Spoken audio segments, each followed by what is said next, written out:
إن الحمد لله نحمده ونستعينه ونستغفره ونعوذ بالله من شرور أنفسنا ومن سيئات أعمالنا من يهده الله فلا مضل له ومن يضلل فلا هادي له وأشهد أن لا إله إلا الله وحده لا شريك له وأشهد أن محمدا عبده ورسوله يا أيها الذين آمنوا اتقوا الله حق تقاته ولا تموتن إلا وأنتم مسلمون يا أيها الناس اتقوا ربكم الذي خلقكم من نفس واحدة وخلق منها زوجها وبث منهما رجالا كثيرا ونساء واتقوا الله الذي تساءلون به والأرحام إن الله كان عليكم رقيبا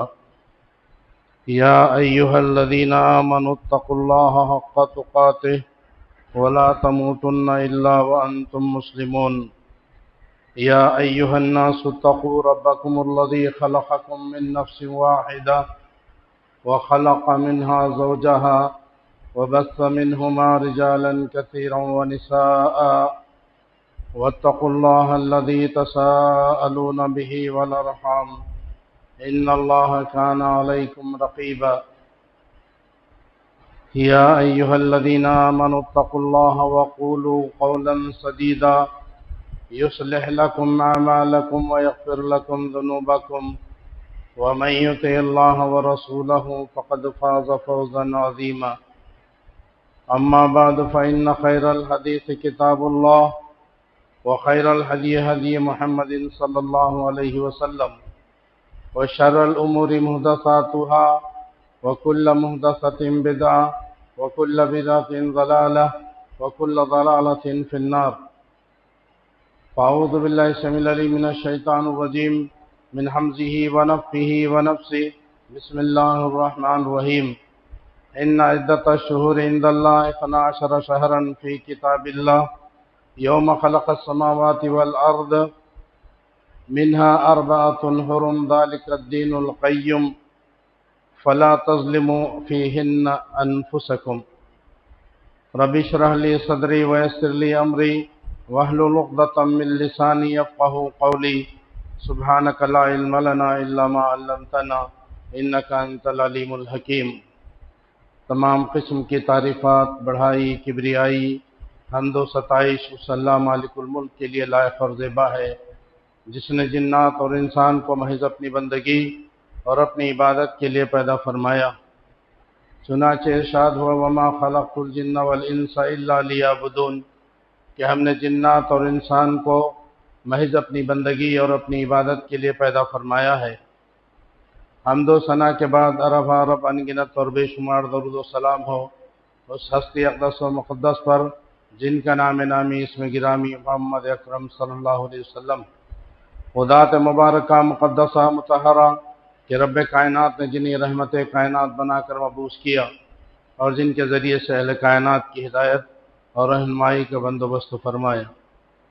سامعین کرام، عزیزان گرامی، محترم بھائیو، بزرگوں اور دوستو، ابھی 2-3 دن میں ماہ محرم شروع ہونے والا ہے۔ تو محرم کا مہینہ یہ بڑا مبارک مہینہ اور بڑا عظیم مہینہ ہے۔ یہ ہجری سال کا پہلا مہینہ ہے۔ اللہ تبارک و تعالیٰ نے سورہ توبہ کی آیت جو میں نے آپ حضرات کے سامنے تلاوت کی، آیت نمبر 36، جس میں اللہ تبارک و تعالیٰ فرماتے ہیں ان عدت الشہور عند اللہ 12 شہرا فی کتاب اللہ، اللہ کے نزدیک مہینوں کی گنتی 12 ہے۔ کہاں پہ؟ لوح محفوظ میں یہ لکھ دیا اللہ تبارک و تعالیٰ کے مہینوں کی گنتی 12 ہے۔ اور یہ مہینوں کی گنتی 12 کب سے ہے؟ یوم خلق السماوات والارض، جس دن اللہ تبارک و تعالیٰ نے زمین و آسمان کو پیدا کیا، اس دن سے مہینوں کی گنتی 12 اللہ نے لکھ دی۔ یہ نہیں کہ بعد میں یہ 12 مہینوں کی گنتی شروع ہوئی، نہیں، جس دن اللہ تبارک و تعالیٰ نے زمین و آسمان کو پیدا کیا اسی دن سے جو ہے مہینوں کی گنتی اللہ کے نزدیک 12 ہے۔ منہا اربعۃ حرم، ان میں 4 مہینے حرمت والے ہیں، ادب و احترام والے مہینے، 4 مہینے۔ اور اللہ آگے فرما رہے ہیں ذالک الدین القیم، اور یہی مضبوط دین ہے۔ یہ دین جو ہے، جو دین اسلام اللہ کے نبی صلی اللہ علیہ وسلم لے کر کے آئے، یہ مضبوط دین ہے اور سیدھا راستہ ہے۔ اور آگے اللہ فرما رہے فلا تظلموا فیہن انفسکم، تو ان مہینوں کے اندر یہ حرمت والے جو مہینے ہیں ان میں اپنی جانوں پہ ظلم مت کرو، اپنی جانوں پہ ظلم نہیں کرنا۔ تو ابتدائی آفرینش سے ہی اللہ تبارک و تعالیٰ کے نزدیک مہینوں کی گنتی 12 ہے، ان میں سے 4 مہینے حرمت والے ہیں۔ اللہ تبارک و تعالیٰ نے فرمایا کہ 4 مہینے حرمت والے، ادب و احترام والے مہینے ہیں، لیکن وہ 4 مہینوں کے نام اللہ نے نہیں بتائے۔ ان 4 مہینوں کا ذکر آپ کو حدیث میں ملے گا۔ اللہ کے نبی صلی اللہ علیہ وسلم کے ذریعے سے اللہ تبارک و تعالیٰ نے وہ 4 مہینے نبی کریم صلی اللہ علیہ وسلم کو بتا دیے، اور نبی کریم صلی اللہ علیہ وسلم نے بتایا کہ 4 مہینے کون سے ہیں؟ پے در پے، 3 مہینے پے در پے، یعنی ایک کے بعد ایک کے بعد کنٹینیو 3 مہینے پے در پے، ذی القعدہ، ذی الحجہ اور محرم۔ یہ 3 مہینے مسلسل ہے، لگاتار ہے، اور ایک مہینہ رجب کا مہینہ ہے، چوتھا مہینہ۔ یہ 4 مہینے ادب و احترام والے مہینے، حرمت والے مہینے، اور 3 پے در پے اور چوتھا اکیلا۔ یہ اس کی کیا حکمت ہے؟ تو حافظ ابن کثیر رحمہ اللہ نے فرمایا جب ذوالقعدہ کا مہینہ آتا تو وہ لوگ اپنی لڑائیاں بند کر دیتے، خون خرابہ بند کر دیتے، جنگیں بند کر دیتے، لوٹ مار بند کر دیتے۔ اور اس کے بعد جو مہینہ آتا حج کا مہینہ، تو حج کے مہینے میں وہ حج کے لیے جاتے، حج ادا کرنے کے لیے اس مہینے کو بھی انہوں نے حرمت والا مہینہ بنایا۔ اس میں بھی ہم لڑائی جھگڑا نہیں کریں گے، اس کو بھی ہم جو ہے حرمت والا قرار دیں گے۔ تو اس کے بعد ایک مہینہ محرم کا مہینہ، ابھی محرم کے مہینے کو بھی اس حرمت والا کیوں بنایا کہ جب ہم واپس ہوئیں گے حج سے، واپسی میں بھی ہمارا سفر امن و سکون کے ساتھ ہو جائے، امن و سکون کے ساتھ اپنے گھروں کو ہم پہنچ جائیں، اس لیے یہ 3 مہینے۔ اب یہ چوتھا یہ مہینہ جو ہے وہ الگ سے ہے، الگ سے مہینہ ہے جو جمادی ثانی اور شعبان کے بیچ میں آ رہا ہے۔ تو وہ مہینے کو بھی حرمت والا اس لیے بنا لیا گیا کہ اس کے اندر جو ہے ہم عمرہ کے لیے جا سکتے، اس میں بھی ہم لڑائی جھگڑا اور جو ہے جنگ و جدال، خون خرابہ نہیں کریں گے، لوٹ مار نہیں کریں گے، کیونکہ اس مہینے میں وہ لوگ عمرے کو جانے کو اہمیت دیتے تھے، عمرہ کرتے تھے۔ تو عزیزان گرامی، محترم بھائیو، بزرگوں، دوستو اور پردہ نشین اسلامی ماں بہنوں، آج کا یہ موضوع سخن ہے ماہ محرم اور یوم عاشورہ۔ محرم کا مہینہ، اس کا کیا مقام اور مرتبہ ہے، اس کی کیا فضیلت ہے، وہ انشاءاللہ بتایا جائے گا۔ اور اس مہینے کے اندر جو یوم عاشورہ یعنی 10 محرم کو، اس کی کیا فضیلت ہے اور لوگوں نے اس کو کیا بنا لیا، یہ انشاءاللہ تفصیلی بات آپ حضرات کے سامنے رکھنے کی کوشش کروں گا۔ اللہ تبارک و تعالیٰ نے ان 4 مہینوں کو حرمت والے ہے بتانے کے بعد آخر میں اللہ فرمایا فَلَا تَظْلِمُوا فِيهِنَّ أَنفُسَكُمْ، لوگو تم اپنی جانوں پر ظلم مت کرو، اپنی جانوں پہ ظلم مت کرو۔ ظلم تو سال کے 12 مہینے کرنا یہ حرام ہے، ظلم کرنا سال کے 12 مہینوں حرام ہے، لیکن خصوصاً یہاں پر ان 4 مہینوں کا ذکر کیا تو یہ 4 مہینوں کی حرمت معلوم ہوتی ہے، اس کی اہمیت اور فضیلت معلوم ہوتی ہے۔ دوسرے مہینوں میں بھی جو ہے ظلم نہیں کرنا ہے، لیکن اس مہینے میں ظلم کریں گے تو دوسرے مہینے کے بنسبت ان مہینوں میں ظلم کرو گے تو آپ کے گناہ اور زیادہ ہوں گے۔ آپ یہ بڑے گنہگار ہو جائیں گے، زیادہ گناہ آپ کو جو ہے لگے گا، گناہ آپ کے زیادہ آپ کے اعمال نامے میں لکھے جائیں گے۔ اسی طرح نیک کام جو آپ دوسرے مہینوں میں کرتے ہیں اس کا اجر آپ کو ملے گا، لیکن ان دنوں میں جو نیک کام کریں گے وہی کام ان دنوں میں ان 4 مہینوں میں کریں گے تو اس کے نیکیوں میں بھی جو ہے اضافہ ہو جائے گا۔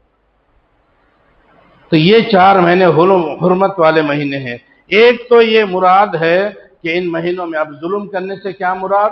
تو اس میں جنگ و جدال، لڑائی جھگڑا، خون خرابہ نہیں کرنا، جیسا کہ اللہ تعالیٰ کا فرمان ہے یسألونک عن الشہر الحرام قل قتال فیہ، یسألونک عن الشہر الحرام قتال فیہ قل قتال فیہ کبیر۔ اللہ تبارک و تعالیٰ فرمائے لوگ آپ سے حرمت والے مہینوں کے بارے میں سوال کرتے ہیں، آپ بتا دیجئے کہ اس مہینے میں قتال کرنا، لڑائی جھگڑا کرنا، جنگ و جدال کرنا بہت بڑا گناہ ہے، بہت بڑا گناہ ہے۔ اور زمانے جاہلیت میں بھی یہ مشرکین جو ہے ان مہینوں کی حرمت رکھتے تھے، ان مہینوں کا احترام کرتے تھے، ان کی فضیلت کو جو ہے وہ اپنے دلوں کے اندر رکھتے تھے، مشرکین مکہ بھی۔ اسی لیے تو وہ لوگ جو ہے لڑائی جھگڑا بند کر دیے ان مہینوں کے اندر، ان 4 مہینوں کے اندر لڑائی جھگڑا، خون خرابہ، لوٹ مار یہ بند کر دیتے۔ تو یہ 4 مہینوں کی حرمت مشرکین مکہ کے پاس بھی تھی، حرمت کا خیال ان مہینوں کا رکھتے تھے اور آپس کی جنگ اور لڑائی کو جو ہے بند کر دیتے تھے، روک دیتے۔ پھر اسلام نے بھی ان کے احترام و تقدس کو برقرار رکھا۔ پھر اب جو اسلام آیا، اللہ کے نبی صلی اللہ علیہ وسلم کی بعثت ہوئی تو اللہ تبارک و تعالیٰ نے ہمارے اوپر بھی ان مہینوں کا جو ہے حرمت کو برقرار رکھا۔ ان مہینوں کا احترام کرو، ان میں لڑائی جھگڑا جو ہے کرنا یہ بڑا گناہ ہے۔ اور ظلم سے مراد یہ بھی ہے کہ تم ان 4 مہینوں میں خصوصی طور پر اللہ تعالیٰ کی نافرمانی سے بچو، اللہ تعالیٰ کی نافرمانی سے بچو، اللہ کی عبادت کثرت سے کرو، اللہ کا ذکر کثرت سے کرو، نوافل کثرت سے ادا کرو، فرائض کی ادائیگی پوری کرو، کبھی چھوڑنا نہیں۔ یہ سال کے 12 مہینے کبھی بھی نہیں چھوڑنا ہے فرائض کو، لیکن خصوصاً ان مہینے کے اندر تو اور زیادہ جو ہے آپ کو اس کا اہتمام کرنا ہے، فرائض کا اور نوافل وغیرہ کا اہتمام کرنا۔ اسی طرح سے میرے بھائیوں سال بھر میں عموماً اور 4 مہینوں میں خصوصاً ہم سب کو اللہ تبارک و تعالیٰ کی نافرمانی سے بچنا چاہیے، اللہ کی فرما برداری کرنا چاہیے۔ نمازیں ہیں، 5 وقت کی نماز جماعت کے ساتھ ادا کرنے کی کوشش کیجیے، اور اس مہینے کی انشاءاللہ بات آگے آئے گی۔ جو بھی نیک کام کرنا اللہ کا حکم ہے وہ ان مہینوں میں جو ہے آپ چھوڑنے کی کوشش مت کیجیے، ان میں جو ہے ادا کرنے کی کوشش کیجیے۔ اور گناہوں سے اپنا دامن پاک رکھیے، کیونکہ گناہوں اور نافرمانیوں کی وجہ سے زنگ آلود ہوتا، دل ہمارا زنگ آلود ہو جاتا گناہوں کی وجہ سے، جیسا کہ اللہ تبارک و تعالیٰ نے فرمایا کَلَّا بَلْ رَانَ عَلَىٰ قُلُوبِهِمْ مَا كَانُوا يَكْسِبُونَ، جب تم کوئی گناہ کرتے ہو یوں نہیں بلکہ ان کے دلوں پر جو ہے ان کے گناہوں کی وجہ سے ایک جو ہے زنگ پڑ گیا، گناہ کی وجہ سے زنگ پڑ گیا۔ اللہ قرآن میں بول رہے ہیں سورہ متطففین کے اندر۔ اور اللہ کے رسول صلی اللہ علیہ وسلم نے بھی فرمایا، کیا فرمایا؟ مومن جب گناہ کرتا ہے تو اس کے دل پہ ایک سیاہ دھبا لگ جاتا ہے، ایک گناہ کرا تو اس کے دل پہ ایک کالا دھبا لگ جاتا ہے۔ اگر وہ اس گناہ سے فوراً توبہ کر لیتا ہے اور اللہ سے معافی مانگ لیتا ہے تو اللہ تبارک و تعالیٰ اس دھبے کو، دل کو دھو دیتے ہیں، اس کا دل دھو دیا جاتا ہے، اس کے دل کو دھو دیا جاتا ہے۔ لیکن اگر وہ گناہ پہ گناہ اور گناہ پہ گناہ کرتے جاتا ہے تو وہ دل پر جو ہے کالے دھبے پڑتے پڑتے پورا دل کالا سیاہ ہو جاتا ہے، پورا دل کالا اور سیاہ ہے۔ انہیں گناہ سے معافی نہیں مانگ رہا، توبہ نہیں کر رہا، گناہ پہ گناہ کرتے جا رہا ہے، تو جو ہے یہاں تک کہ اس کے دل پر چھا جاتی ہے وہ کالا اور سیاہ پن، تو یہی وہ رین ہے، زنگ ہے، جس کو اللہ تبارک و تعالیٰ نے قرآن میں فرمایا کَلَّا بَلْ رَانَ عَلَىٰ قُلُوبِهِمْ مَا كَانُوا يَكْسِبُونَ۔ اور یاد رکھیں گناہوں کی وجہ سے زندگی پریشان حال سے گزرتی ہے، آدمی گنہگار ہے، اس کی زندگی پریشانی میں گزرتی ہے، پریشان حال ہوتا ہے ہمیشہ، اور انسان کو حقیقی چین و سکون نصیب نہیں ہوتا۔ اللہ تعالیٰ کا فرمان ہے وَمَنْ أَعْرَضَ عَنْ ذِكْرِي، جس نے میرے ذکر سے، میری یاد سے منہ موڑ لیا، میری یاد سے منہ موڑ لیا، روگردانی کرے گا، وہ دنیا میں تنگ حال رہے گا۔ ومن اعرض عن ذکری فإن له معیشۃ ضنکا، وہ دنیا میں تنگ حال رہے گا۔ جو اللہ کی یاد سے غافل ہو جاتے، اللہ کی عبادت سے غافل ہوتے، اللہ کے جو ہے احکامات کو اپنی زندگی میں نہیں لاتے، احکامات پر عمل نہیں کرتے، تو اس کی زندگی تنگ حال ہو جاتی، اللہ فرما رہے ہیں، تنگ حال ہو جاتی۔ وَنَحْشُرُهُمْ يَوْمَ الْقِيَامَةِ أَعْمَى، اور قیامت کے دن ہم اس کو اندھا کر کے اٹھائیں گے، اس کو اندھا کر کے اٹھائیں گے۔ جو گنہگار ہے، گناہوں پہ گناہ کرتے جا رہا ہے، معافی نہیں مانگا، توبہ نہیں کرا، اسی حال میں موت آ گئی، تو پھر جو ہے اللہ تبارک و تعالیٰ ایسے آدمی کو قیامت کے دن جو ہے اندھا کر کے اٹھائیں گا۔ وہ پوچھے گا قال ربی لم حشرتنی اعمی، اے اللہ تو مجھے جو ہے اندھا کر کے کیوں اٹھایا؟ وقد کنت بصیرا، میں تو آنکھوں سے دیکھنے والا تھا، میری بصارت اچھی تھی، میں دیکھنے والا تھا، تو آج مجھے اندھا کر کے کیوں اٹھایا؟ اللہ فرما رہے قال کذالک اتتک آیاتنا نسیتھا، یہ ایسے ہی ہونا چاہیے، کیونکہ تمہارے پاس، تیرے پاس ہماری آیتیں آئی، لیکن تو نے اس پر جو ہے عمل نہیں کیا، تو اس کو ٹھکرا دیا، لیکن تو نے انہیں بھلا دیا، ہماری آیتوں کو بھلا دیا، تو ایزی لے لیا، اس کو بھلا دیا، تو آج وہی ہوگا۔ آگے اللہ کیا فرمایا وَكُنْتُ بَصِيرًا قَالَ كَذَلِكَ آیَاتُنَا فَنَسِيتَهَا وَكَذَلِكَ الْيَوْمَ تُنْسَىٰ، اور آج تجھے بھی اسی طرح بھلا دیا جائے گا۔ اللہ اکبر، جس طرح تو نے ہماری آیتوں کو بھلا دیا تھا دنیا کے اندر، آج تجھے یہاں پر بھلا دیا جائے گا۔ اللہ اکبر، اللہ اکبر، یعنی دین الہی سے منہ موڑنا، اعراض کرنے، آیات قرآنیہ کی تلاوت نہ کرنے اور ان پر عمل نہ کرنے کی وجہ سے چہار طرف سے اللہ تبارک و تعالی اس کو تنگی میں گھیر دیتے، تنگی گھیر لیتی اس کو۔ جو اللہ کی آیتوں کی تلاوت نہیں کرتا، اس کو بھلا دیتا، اس کا انکار کرتا، یا جو ہے اس کو جو ہے اہمیت نہیں دیتا، تو اللہ تبارک و تعالیٰ اس کی زندگی کو جو ہے تنگ کر دیتے، اور روزی کی کشادگی کے باوجود اطمینان اور سکون جو ہے وہ تباہ ہو جاتا ہے۔ کتنا بھی مال دولت اس کے پاس رہو، لیکن اللہ کا نافرمان ہے، تو پھر جو ہے اس کو سکون نہیں رہتا۔ مال و دولت ہے، بینک بیلنس ہے، بلڈنگاں ہے، کار ہے، سب کچھ ہے، لیکن سکون نہیں رہتا، اس کو سکون نہیں رہتا۔ پھر مرنے کے بعد قبر بھی اس کی تنگ ہو جاتی، مرنے کے بعد قبر بھی تنگ ہو جاتی، اور برزخ کی طویل زندگی تلخیوں میں اور جو ہے مصیبتوں میں، تکلیفوں میں اس کی گزرے گی۔ لمبی زندگی، قبر کی زندگی، جو برزخی زندگی ہے، وہ بہت بڑی لمبی زندگی، آخر قیامت تک کی زندگی۔ وہ آدمی مرنے سے لے کے قیامت کے دن تک اس کو جو ہے اس میں تکلیف دی جائے گی، اس کے بعد پھر اس کا حساب کتاب، پھر اس کے بعد جنت جہنم کا فیصلہ۔ تو نافرمانوں کو اللہ تعالیٰ جہنم میں ڈالیں گے نا، جنت تھوڑا ہی اس کو ملے گی۔ تو ہمیشہ جو ہے اس کو تنگی میں اس کو زندگی گزارنا پڑے گا، اور جب قیامت کے روز اسے اٹھایا جائے گا تو وہ بصارت اور بصیرت دونوں سے جو ہے اندھا ہوگا، وہ آنکھوں سے اندھا ہوگا، اندھا کر کے اس کو اٹھایا جائے گا۔ اور گناہوں اور برائیوں کی وجہ سے موجودہ نعمتیں بھی اللہ تبارک و تعالیٰ چھین لیتے۔ اللہ تعالیٰ کی جو نعمتیں ہیں ہمارے اوپر، ہم نعمتوں کو شمار نہیں کر سکتے۔ اللہ تعالیٰ کی کتنی نعمتیں ہیں، ہم اس کو گن نہیں سکتے، اتنی نعمتیں اللہ کی ہمارے اوپر۔ تو اللہ کی یہ نعمتیں حاصل کرتے ہوئے تو اللہ کی نافرمانی کر رہا ہے، اللہ کی تو نافرمانی کر رہا ہے، تو اللہ تبارک و تعالیٰ ان نعمتوں کو چھین لیں گے، دی ہوئی نعمت کو چھین لیں گے۔ جیسا کہ ہمارے ماں اور باپ حضرت آدم علیہ السلام اور حضرت حوا علیہ السلام دونوں کو جنت میں رکھا، اللہ فرما رہا وَقُلْنَا يَا آدَمُ اسْكُنْ أَنْتَ وَزَوْجُكَ الْجَنَّةَ فَكُلَا مِنْهَا رَغَدًا حَيْثُ شِئْتُمَا وَلَا تَقْرَبَا هَٰذِهِ الشَّجَرَةَ فَتَكُونَا مِنَ الظَّالِمِينَ۔ اے آدم،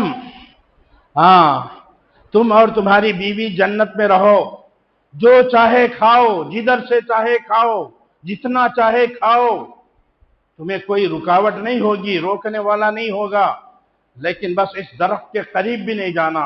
ایک درخت بتا دیا، اس درخت کے قریب نہیں جانا۔ ایک اللہ تبارک و تعالیٰ کی آزمائش کے لیے کہہ دیا کہ بس یہ کرتے کہ نہیں کرتے، میری فرما برداری کرتے کہ نافرمانی کرتے، سب کچھ کھاؤ بس ایک درخت کے قریب نہیں جانا۔ لیکن شیطان نے کیا کرا، ان کو جو ہے بھٹکا دیا، اور وہ شیطان کی باتوں میں آ گئے۔ وَلَا تَقْرَبَا هَذِهِ الشَّجَرَةَ فَتَكُونَ مِنَ الظَّالِمِينَ فَأَزَلَّهُمَا الشَّيْطَانُ عَنْهَا فَأَخْرَجَهُمَا مِمَّا كَانَا فِيهِ، اور جو ہے شیطان جو ہے ان کو جو ہے لغزش میں مبتلا کر دیا، ان کو بہکا دیا، اور اس کی جو ہے بہکانے میں آ گئے اور وہ اس درخت کا پھل کھا لیا۔ اللہ کی نعمتیں تھی نا، جنت میں رکھ دیا دونوں کو۔ جنت جیسی نعمت ہے ہی نہیں، ساری کائنات بھی اگر آپ کو مل جائے، جنت کی ایک حور کا دوپٹے کے برابر نہیں ہو سکتی ہے ساری دنیا کی دولت۔ جنت کے حور کے ایک دوپٹے کے برابر نہیں ہو سکتی۔ دنیا کی ساری دولت دے کر کے حور کے دوپٹے کو خرید نہیں سکتے آپ۔ اتنا قیمتی صرف حور کا دوپٹے کا یہ عالم ہے، تو پھر ساری جنت کا کیا حال ہوگا؟ ہاں، اللہ کے نبی نے فرمایا جنت وہ ہے جو کسی کے ذہن میں بھی نہیں آیا، اور کسی کی آنکھ نے نہیں دیکھا، کسی کے کان نے نہیں سنا، کسی کے دل میں بھی اس کا خیال نہیں آیا کہ جنت کیسی ہوگی۔ ویسی جنت ہے۔ ہم جتنا زیادہ جنت کے بارے سوچیں گے، جنت کے بارے میں سوچیں گے، وہ سب سے کم درجے کی ہوگی۔ تو ایسی جنت میں اللہ تبارک و تعالیٰ ان دونوں کو رکھا، آدم اور حوا کو علیہ السلام، لیکن شیطان نے جو ہے بہکانا شروع کر دیا۔ وہیں سے اللہ کو چیلنج کر کے آیا تھا، میں تیرے بندوں کو بہکاؤں گا، اوپر سے آؤں گا، نیچے سے آؤں گا، دائیں سے آؤں گا، بائیں سے آؤں گا، میں تیرے بندوں کو بہکاؤں گا، گمراہ کروں گا، تیری نافرمانی پہ اکساؤں گا، لیکن ان لوگوں کے پاس میرا زور نہیں چلے گا جو تیرے متقی ہوں گے، پرہیزگار ہوں گے، ان کو میں بہکا نہیں سکتا۔ تو اللہ کے متقی ڈرنے والے بن جاؤ، شیطان ہمارا کچھ بال بیکا نہیں کر سکتا۔ یہ شیطان کا اپنا قول ہے کہ تیرے خاص جو بندے ہیں ان کو میں کچھ نہیں کر سکتا۔ اب اس کے بعد میں جو ہے اللہ تبارک و تعالیٰ فرمائے، اس طرح برائیوں کے برے انجام کے بارے میں بھی اللہ نے فرمایا، الم یرو کم اہلکنا من قبلہم من قرن مکناہم فی الارض، کیا انہوں نے نہیں دیکھا کہ ہم نے ان سے پہلی قوموں کو کیسے ہلاک اور برباد کر دیا، کیسے ہلاک اور برباد کر دیا زمین کے اندر۔ ما لم نمکن لکم ارسلنا السماء علیہم مدرارا، اور ہم نے ان کو ایسی طاقت دی تھی جو طاقت تمہیں نہیں دی۔ پچھلی قوموں کو ایسی طاقت اللہ طاقتور بنایا جو ہمیں وہ طاقت اللہ نے عطا نہیں کی۔ بڑے بڑے درختوں کو یوں ہاتھ سے اکھاڑ دیتے تھے زمین کے اندر، پہاڑوں میں جو ہے مکان بناتے تھے وہ لوگ، پہاڑوں کو تراش کے مکانات بناتے تھے۔ ایسی طاقتور قوم، ان کو ایسی طاقت دیا، ہمیں وہ طاقت نہیں دی۔ لیکن جب وہ ہماری نافرمانی کرے، ہماری بات نہیں مان رہے تھے، تو جو ہے ہم نے ان کے گناہوں کی وجہ سے ان کو پکڑ لیا، اور ان کو جو ہے گناہوں کی وجہ سے ان کو ہلاک اور برباد کر دیا۔ اللہ تبارک و تعالی جب ویسی طاقتور قوم کو ہلاک و برباد کر دیا نافرمانی کی وجہ سے، گناہوں کی وجہ سے، تو کیا اللہ ہمیں تباہ و برباد نہیں کر سکتا؟ نہیں کر سکتا؟ ضرور اللہ ہمیں بھی تباہ و برباد کر سکتا ہے۔ ویسی طاقتور قوم کو ہلاک اور برباد کر دیا، تو ہمارا کیا حساب؟ ہماری کوئی طاقت نہیں۔ ہم بچے کو ذری دیر گود میں اٹھائے تو جو ہے تھوڑی دیر کے بعد ہمارا ہاتھ درد ہونا شروع ہوتا ہے۔ یہ ہماری قوت کا جو ہے معاملہ ہے۔ تو وہ لوگوں کی اتنی طاقتور، اللہ کی نافرمانی کرنے کی وجہ سے اللہ نے ان کو ہلاک اور برباد کر دیا۔ اور فرمایا پھر ان کے بعد ہم نے دوسری جماعتوں کو پیدا کر دیا، پھر دوسرے لوگوں کو لایا، ان کو ہلاک کر دیا، اور پھر دوسرے لوگوں کو لایا۔ اگر وہ دوسرے لوگ اللہ کی فرما برداری کرتے تو اللہ کے انعامات ان کے اوپر آتے، اگر وہ بھی نافرمانی کرتے تو اللہ ان کو بھی ہلاک و برباد کرتے۔ کتنی قوموں کو اللہ نے تباہ برباد کر دیا الگ الگ عذاب سے۔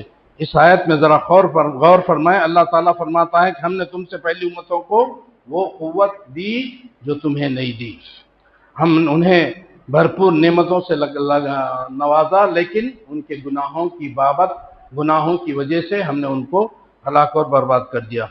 تو محترم بھائیو، بزرگوں، دوستو، اس خطبے کے شروع میں یہ بات عرض کر چکا ہوں کہ اللہ تعالیٰ نے خصوصاً حرمت والے مہینوں میں اپنی جانوں پر ظلم نہیں کرنا، ظلم کرنے سے منع فرمایا۔ اور ماہ محرم کے حوالے سے یہاں دو باتوں کی وضاحت انشاءاللہ میں کرنے کی کوشش کروں گا۔ سب سے پہلی چیز ماہ محرم اور نوحہ، ماہ محرم اور نوحہ۔ نوحہ جانتے نا؟ نوحہ بولے تو ماتم کرنا، نوحہ بولے تو ماتم کرنا، کوئی غم آپ کے اوپر آ گیا، کسی کی موت ہو گئی تو جو ہے ماتم کرنا، سینہ پیٹنا، بالوں کو نوچنا، گالوں کو نوچنا، اس کو جو ہے نوحہ کرنا بول رہے۔ اللہ کے رسول صلی اللہ علیہ وسلم نے فرمایا کہ جاہلیت کے کاموں میں سے 4 کام میری امت میں ایسے ہوں گے جو انہیں چھوڑنے کے لیے تیار نہیں ہوں گے۔ 4 کام ایسے ہوں گے جاہلیت کے کام 4 ایسے ہوں گے جو میری امت چھوڑنے کے لیے تیار نہیں ہوں گی۔ کیا ہے وہ؟ سب سے پہلے حسب، اپنے حسب پر فخر کرنا۔ حسب بولے تو خاندان، قبیلہ، ہمارا قبیلہ بڑا، ہمارا خاندان بڑا، اونچا خاندان جی، میں سید خاندان سے ہوں، میں پٹھان ہوں، میں شیخ ہوں۔ اپنے خاندان پر فخر کرنا یہ جاہلیت کا کام ہے، اور یہ میری امت اس کو چھوڑنے کے لیے تیار نہیں ہوگی۔ آج دیکھیے بولا ارے ہمارے خاندان کو ان کے خاندان کیا ہے؟ ایک تو اپنے خاندان پہ فخر کرنا یہ بھی غلط، اور دوسروں کے خاندان پہ، دوسروں کے حسب نسب پر تانا زنی کرنا ہے۔ کیسا گھٹیا خاندان کے، یہ کیسے گھٹیا لوگ ہیں، گھٹیا خاندان کا ہے، ہم عزت والے ہیں، یہ جو ہے بے آبرو ہیں۔ دوسروں کے حسب نسب پہ تانا زنی کرنا یہ بھی نہیں چھوڑیں گی میری امت، یہ دوسرا۔ اور تیسرا، ستاروں کے ذریعے سے قسمت کو آزمانا، یا ستاروں کے ذریعے سے بارش طلب کرنا۔ دیکھتے نا نجومیوں کے پاس جاؤ، تمہارا یہ ستارہ ہے، آج یہ ستارہ آیا، آج بارش ہوگی۔ ستاروں کو دیکھ کر کے جو ہے بارش ہوتی نہیں ہوتی، ان کا عقیدہ ہوتا ہے کہ یہ ستارہ آج دکھا ہے، یہ ستارہ بارش برسائے گا۔ شرک ہو گیا۔ بارش برسانے والی ذات اللہ کی ذات ہے، اور بارش کب برسے گی یہ بھی اللہ کو معلوم، کسی کو نہیں معلوم۔ ہاں، آج موسم کا جو ہے جانکاری کرنے کی جو ڈپارٹمنٹ ہے وہ لوگ بھی کرتے ہیں، لیکن ہمیشہ ان کی بات صحیح نہیں ہوتی۔ صحیح بات اللہ کے علم میں ہے کہ بارش کب ہوگی اور کہاں ہوگی، یہ اللہ کے حکم سے ہوگی۔ بادلوں کو اللہ حکم دے گا کہ فلاں بستی پہ بارش برسنا، فلاں بستی پر جا کر کے برسنا، یہ اللہ کے حکم سے بادل ادھر سے ادھر، ادھر سے ادھر پھرتے ہیں، اور اللہ جہاں برسنے کے لیے کہتے ہیں وہاں برستے ہیں۔ لیکن یہ ستاروں کے ذریعے سے قسمت طلب کرنا، تیرا ستارہ یہ فلانے محلے میں، تیرا ستارہ اچھا ہے مہینے میں، اس مہینے میں تو کام کرے گا تو اچھا فائدہ ہوگا، یہ نعوذ باللہ، یہ جو ہے کیا بولتے ہیں، یہ نجومیاں جو ہے وہ اس طرح سے باتیں کرتے ہیں، تو ان کے پاس جانا ہی نہیں۔ ایسے نجومی اور کاہنوں کے پاس جائیں گے تو اللہ کے رسول صلی اللہ علیہ وسلم نے فرمایا جو نجومی یا کاہن کے پاس جائے گا 40 دن تک اس کی نماز قبول نہیں ہوگی۔ خالی گیا، کچھ کرایا نہیں، کچھ کرا نہیں، کچھ نہیں، خالی اس کے پاس گئے تو 40 دن کی نماز قبول نہیں ہوگی۔ اور دوسری روایت میں ہے جو اس کی بات کو تصدیق کر دیا، اس کی بات کی تصدیق کی، یعنی اس نے جو بات بتایا، یہ کچھ پوچھا وہ اس نے بتا دیا اور اس کو یہ سچ مان لیا، تو اللہ کے رسول صلی اللہ علیہ وسلم نے فرمایا اس نے میری لائی ہوئی شریعت کا انکار کر دیا، یعنی اسلام کا انکار کر لیا۔ اسلام کا انکار کرنا کیا ہے؟ اسلام کا انکار کرنا کفر ہے۔ تو اسلام کا انکار کر دیا تو جو ہے کفر میں چلا گیا، تو کافر ہو گیا، بہت بڑی وعید ہے۔ اور چوتھی چیز اللہ کے نبی نے فرمایا نوحہ کرنا، یہ بھی میری امت جو ہے چھوڑنے کے لیے تیار نہیں ہوگی۔ آپ صلی اللہ علیہ وسلم نے فرمایا نوحہ کرنے والی عورت، نوحہ ماتم کرنے والی عورت اگر موت سے پہلے توبہ نہیں کرتی تو قیامت کے روز اس حال میں اٹھائی جائے گی کہ اس پر تارکول کی ایک قمیص ہوگی۔ نوحہ کرنے والی، ماتم کرنے گھر میں ہوتا نا، کسی کی موت ہو گئی، ہائے ہائے سینہ پیٹنا، بالا نوچنا، اور راگا نکال کے بیانہ کرتے ہوئے رونا، چیخ کے چلا کے، یہ جاہلیت کا کام ہے۔ اگر وہ عورت ایسا کرنے والی مرنے سے پہلے توبہ نہیں کری تو قیامت میں اس حال میں اٹھائی جائے گی کہ اس کو تارکول کی قمیص پہنائی جائے گی۔ تارکول بولتے پہچانتے ہو؟ تارکول یعنی ڈامبر، جو ڈامر کی روڈ ہوتی، ڈامر جو ڈالتے، وہ ڈامر کی قمیص پہنائی جائے گی، اور پھر اس پر خارش کی بیماری کے لباس وہ بھی ہوگا، اس کے اوپر خارش یعنی کھجلی کا لباس پہنایا جائے گا، اس میں اس کے جسم کو ڈھانپ رکھا ہوگا، خارش کا لباس اور یہ تارکول کی قمیص۔ اللہ تعالی ہماری ماں بہنوں کو ہدایت دے۔ اس حدیث سے معلوم ہوا کہ نوحہ وغیرہ کرنا جاہلیت کے کاموں میں سے ہے، اور اس کا اسلام سے قطعاً کوئی تعلق نہیں ہے، کوئی تعلق نہیں۔ اسی لیے رسول اللہ صلی اللہ علیہ وسلم نے نوحہ وغیرہ کرنے والے شخص سے لا تعلقی کا اظہار کر دیا، میرا کوئی تعلق نہیں اس سے۔ اللہ کے نبی نے فرمایا وہ شخص ہم میں سے نہیں جس نے رخساروں پر تماچے مارے، گریبانوں کو چاک کیا، پھاڑ دیا گریبان کو، اور جاہلیت کے دعوے کے ساتھ پکارا یعنی ہائے واویلا کیا، اور مصیبت کے وقت ہلاکت اور موت کو پوچھا، موت کو پکارا۔ مصیبت آ گئی، ہائے اللہ یہ مصیبت میرے کو کہیں گے، میرے کو موت آ گئی تو اچھا تھا، بولتے نا۔ اکثر ہماری ماں بہنوں میں یہ بات ہوتی، اور مردوں میں بھی ہوتی لیکن کم ہوتی، عورتوں میں یہ بات زیادہ ہوتی۔ ذرا سی مصیبت کی تکلیف آ گئی، مر گئے تو اچھا رہتا، موت کہیں کو نہیں دے رہا، اللہ موت تو بھی دے دے، نہیں موت کو نہیں مانگنا، یہ جاہلیت کا کام ہے۔ موت کو یاد کرنے کا حکم ہے، موت کو یاد کرو کثرت سے، لیکن موت کو مانگنے کی اجازت نہیں ہے، مانگنا ہی ہے۔ اگر کوئی اتنی تکلیف مصیبت ہے تو دعا اس طرح سے کرو، اللہ جب تک زندگی میرے لیے بہتر ہے مجھے زندہ رکھنا، اور جب موت میرے لیے بہتر ہے اس وقت موت دے دینا۔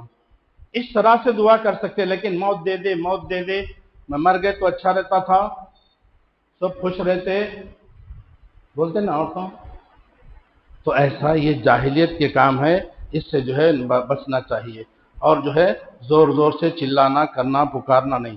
حضرت ابو بردہ رضی اللہ تعالیٰ عنہ بن ابو موسیٰ اشعری رضی اللہ تعالیٰ عنہ کہتے ہیں کہ حضرت ابو موسیٰ اشعری رضی اللہ تعالیٰ عنہ ایک مرتبہ شدید تکلیف میں مبتلا ہوئے، ان پر غشی طاری ہو گئی، بے ہوش ہو گئے۔ ابو موسیٰ الاشعری رضی اللہ تعالیٰ عنہ تکلیف میں بیمار تھے اور غشی طاری ہو گئی، اور ان کا سر ان کی ایک بیوی کے گود میں تھا، اس نے زور زور سے رونا شروع کر دیا، ان کی بیوی نے زور زور سے رونا شروع کر دیا، آپ اسے کوئی جواب نہیں دے سکے کیونکہ غشی طاری تھی۔ پھر جب ان کو افاقہ ہوا، ہوش میں آئے، تو انہوں نے کہا میں ہر اس شخص سے بری ہوں جس سے رسول اکرم صلی اللہ علیہ وسلم نے برات کا اعلان کیا۔ برات بولتے میرا اس سے کوئی تعلق نہیں، مشرکوں سے بھی اللہ اور اللہ کے رسول بری گئے، کوئی تعلق نہیں، ان کو جو کرنا ہے کرو، تمہارے ہدایت کا راستہ بتا دیا گیا، اس کے باوجود تم اللہ کے ساتھ شریک ٹھہراتے ہو، تو پھر اللہ بھی بری ہو گیا، اللہ کے رسول بھی تم سے بری ہو گئے۔ تو اس طرح سے اللہ کے رسول صلی اللہ علیہ وسلم نے اس طرح سے جاہلیت کے کام کرنے والوں سے، عورتوں سے یا مرد ہو، سب سے برات کا اعلان کر دیا کہ ہمارا اس سے کوئی تعلق نہیں، وہ شخص ہم میں سے نہیں جو رخسار پیٹے، تماچے مار لیے اپنے رخساروں پہ، اور کپڑے پھاٹ لیے، بالوں کو نوچ لیا، اور ہائے واویلا کر کے زور زور سے پکارے، وہ شخص ہم میں سے نہیں ہے، یا پھر وہ عورت ہم میں سے نہیں ہے۔ تو یہ انہوں نے فرمایا، اور زور زور سے رونے والی، مصیبت کے وقت سر منڈوانے والی اور کپڑے پھاڑنے والی عورت سے برات کا اعلان کیا۔ سر بھی منڈوا لیتے تھوڑے، خیر یہاں پہ نہیں ہوں گا، لیکن بعض جگہوں پر مصیبتوں کے وقت سر بھی منڈا لیتے، یہ جاہلوں کا، کافروں کا کام ہے۔ سر کو منڈانا نہیں، عورت کا سر منڈنے کا نہیں ہے، حج عمرے میں بھی عورت کو سر منڈنے کا نہیں ہے، صرف ایک پور کے برابر چوٹی سے بال کاٹ کرنا ہے، مرد کو پورا صاف کرنا ہے، لیکن عورت کو چوٹی کے بالوں میں سے ایک پاور اتنے بال اس کے کاٹے جائیں گے، گنڈو نہیں کرائیں گے۔ تو سر منڈوانے والی اور کپڑے پھاٹنے والی عورت اور مصیبت کے وقت زور زور سے رونے والی، تو ان حدیثوں سے معلوم ہوا کہ ماتم اور سینہ کو بھی حرام ہے، ماتم اور سینہ کو بھی کرنا یہ حرام ہے۔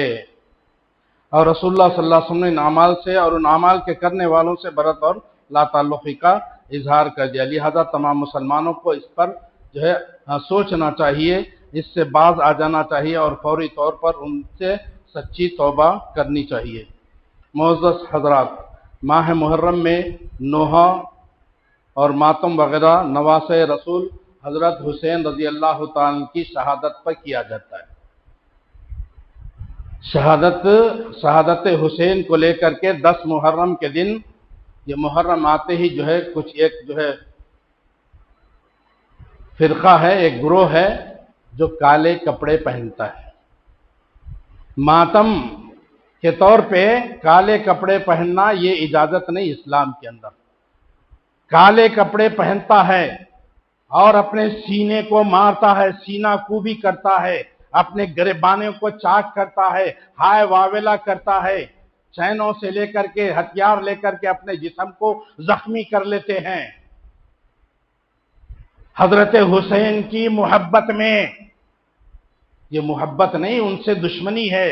ان کی یہ تعلیمات نہیں ہے کہ میرے مرنے کے بعد میرے نام پر ایسا ماتم کرو، اپنے جسم کو جو ہے زخمی بنا لو۔ حضرت حسین رضی اللہ تعالیٰ عنہ نے ایسا نہیں کہا۔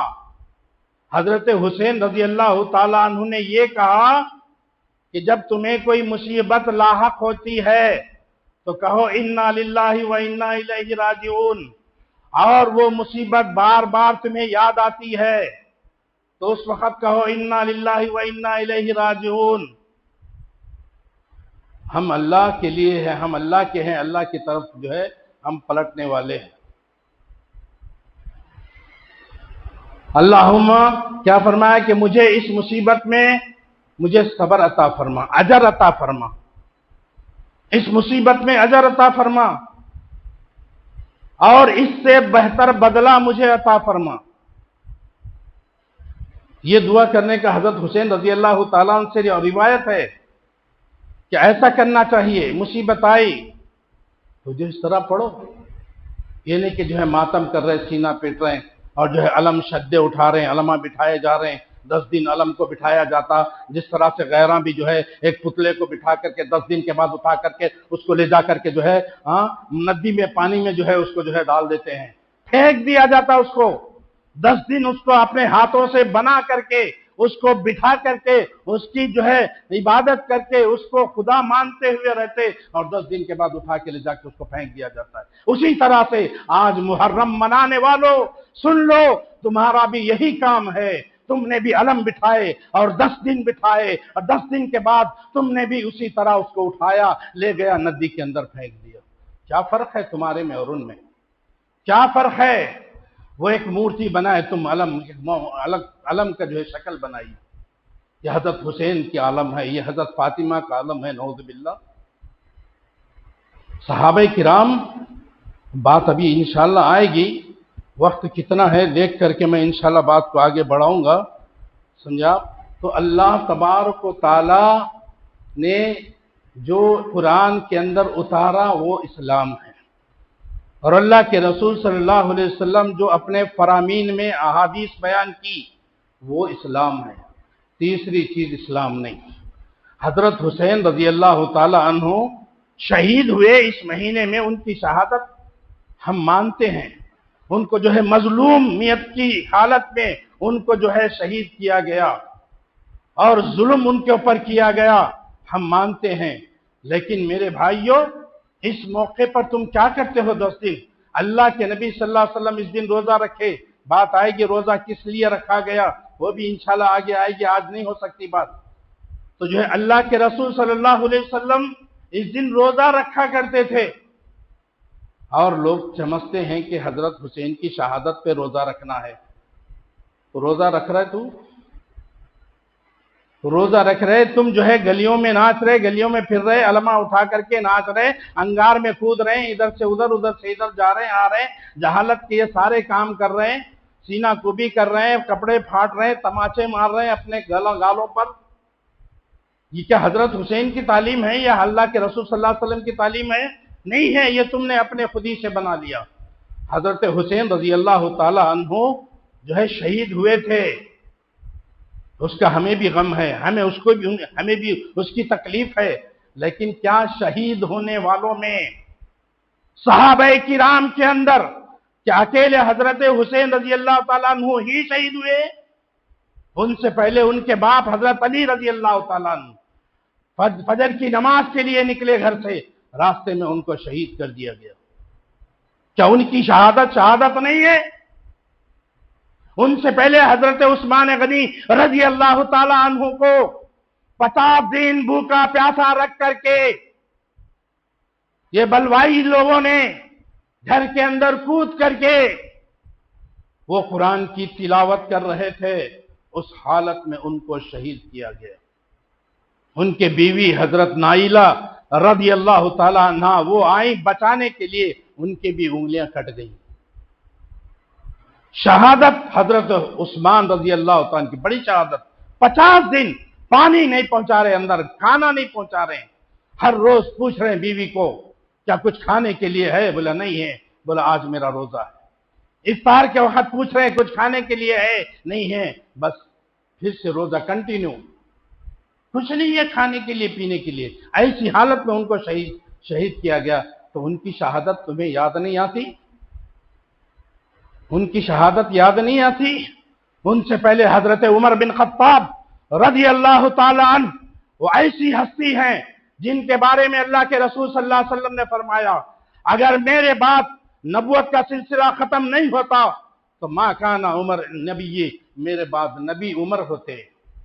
اگر نبوت کا سلسلہ ختم نہیں ہوتا تو میرے بعد جو ہے حضرت عمر جو ہے وہ نبی ہوتے. وہ مقام حضرت عمر رضی اللہ تعالیٰ عنہ، ان کو بھی جو ہے نماز کی حالت میں فجر کی نماز پڑھا رہے ہیں، نماز میں قرآن کی تلاوت کر رہے ہیں، اس حالت میں آ کر کے خنجر سے جو ہے ان کو جو ہے زخمی کر کے شہید کیا جاتا ہے.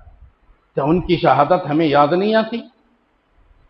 اگر شہادتوں پہ اگر اس طرح سے ماتم بنانا ہے تو میرے بھائی کوئی دن نہیں چھوٹے گا. سال کے 365 دنوں میں کوئی دن نہیں چھوٹے گا. ہر دن کسی نہ کسی بڑی ہستی کا جو ہے کی شہادت ہو کے رہتی. ہم کہاں کتنے جو ہے آپ غم منائیں گے؟ اور غم تو غم، تم نے کیا کیا؟ 10 محرم کے دن جو ہے شربتیں بانٹی جاتی ہیں، سبیلیں لگائی جاتی روڈوں پہ پانی کے اور شربتوں کے. وہ حضرت حسین رضی اللہ تعالیٰ عنہ پیاس کی حالت میں، پانی بھی ان کو نہیں دیا گیا، پیاس کی حالت میں وہ اپنی جان دے دی اس اسلام کے خاطر، دین کے خاطر، اور تم شربتیں بانٹ رہے ہیں. یہ ان کا ماتم غم منا رہے کہ یا ان کا جشن منا رہے ان کے مرنے کا؟ کیا ہے یہ؟ وہ روڈ پھل بنائے جاتے، پتہ نہیں کیا کیا جو ہے محرم میں بنایا جاتا ہے. یہ ساری چیزیں میرے بھائیوں جاہلیت کے کام ہیں. اس سے جو ہے ہمیں اپنے آپ کو بچانا لازم اور ضروری ہے. اللہ اکبر. اور اللہ تبارک و تعالی ایسے شہداء، اس طرح سے شہادت کا مرتبہ ملتا ہے کسی کی موت سے، کسی کی جو ہے بھوک پیاس سے. اللہ تعالیٰ فرما رہے ہم آزمائیں گے. وَلَنَبْلُوَنَّكُمْ بِشَيْءٍ مِّنَ الْخَوْفِ وَالْجُوعِ وَنَقْصٍ مِّنَ الْأَمْوَالِ وَالْأَنفُسِ وَالثَّمَرَاتِ وَبَشِّرِ الصَّابِرِينَ. ہم تمہیں ضرور آزمائیں گے. وَلَنَبْلُوَنَّكُمْ بِشَيْءٍ، ہم تمہیں ضرور آزمائیں گے. من الخوف، ڈر سے آزمائیں گے. تمہارے دلوں کے اندر کسی کا ڈر ڈال کے اللہ آزمائیں گے. من الخوف والجوع، اور بھوک سے آزمائیں گے. بھوکا رکھ کے، کھانے کو کھانا نہیں مل رہا، آپ بھوکے رہ رہے ہیں، آپ کو بھوکا رکھ کے آزمائیں گے. وَنَقْصٍ مِّنَ الْأَمْوَالِ، مال کے نقصان سے آزمائیں گے. کبھی مال میں نقصان ہو جاتا ہے، مال کی کمی ہو جاتی ہے. نقص من الاموال والانفس، اور جانوں کے ذریعے سے تمہیں آزمائیں گے۔ کسی کی جان لے کے کبھی ہمارے باپ کا انتقال ہو گیا، کبھی ماں کا انتقال ہو گیا، کبھی بیٹے کا انتقال ہو گیا، کبھی بھائی کا انتقال ہو گیا، کبھی بہن کا ہو گیا، رشتہ داروں کا انتقال ہو گیا۔ اس انتقال پر تم صبر کرتے ہو یا ماتم کرتے ہو، سینہ پیٹتے ہو، زور زور سے روکتے ہو، روتے ہو، چلاتے ہو۔ یہ آزمانے کے لیے اللہ تبارک و تعالیٰ آزماتے ہیں یہ تمام چیزیں۔ نقش من الاموال والانفس والثمرات وبشر الصابرین۔ اے نبی آپ سنا دیجئے ان کو، صبر کرنے والوں کو خوشخبری سنا دیجئے، صبر کرنے والوں کے لیے خوشخبری سنا دیجئے، جو جب ان پر کوئی مصیبت پہنچتی ہے قالوا انا للہ و انا الیہ راجعون، اے اللہ صبر کر کے وہ کہیں گے اللہ ہم تیرے ہی ہیں اور تیری ہی طرف جو ہے پلٹ کر آنے والے۔ ایسے ہی لوگوں اولئک علیہم صلوات من ربہم ورحمہ واولئک هم المہتدون، اور ایسے ہی لوگوں پر اللہ تعالیٰ کی جو ہے نوازشیں اور رحمت نازل ہوتی ہے، اور یہی لوگ جو ہے ہدایت یافتہ ہیں، ہدایت پانے والے ہیں۔ تو بہرحال باقی کی باتیں انشاءاللہ اگلے جمعہ میں انشاءاللہ کرنے کی کوشش کروں گا۔ اللہ تبارک و تعالیٰ سے دعا ہے اللہ مجھے اور آپ کو تمام مسلمانوں کو کہنے سننے سے زیادہ عمل کرنے کی توفیق عطا فرمائے۔ اور یہ مہینہ جو حرمت والا مہینہ ہے، جس کو اللہ تبارک و تعالیٰ نے 4 حرمت والوں مہینوں میں سے ایک مہینہ بنایا، تو اس حرمت والے مہینے کی حرمت رکھنے کی ہم سب کو توفیق عطا فرمائے، جاہلیت کی کاموں سے اپنے آپ کو بچانے کی ہمیں توفیق عطا فرمائے۔ وآخر دعوانا الحمدللہ رب العالمین۔ اقول قولی ھذا واستغفر اللہ لی ولکم واستغفروہ انہ هو الغفور الرحیم۔